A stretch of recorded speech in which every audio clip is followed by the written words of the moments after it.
In this video, we're going to copy segment AB and we're going to do it using construction. So here you see segment AB.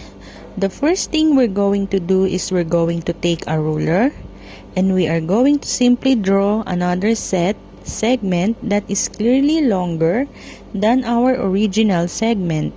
And then I'm going to label this point as A prime because it is a copy of point A. Next, I'm going to take my compass and I'm going to open the compass up so that it represents the length AB. I'm going to draw a small arc, then I'm going to pick up my compass without changing it. And I'm going to put it on point A prime and do the same thing so the two segments now have the exact same length. So, to finish the problem, I'm going to label this point as B prime.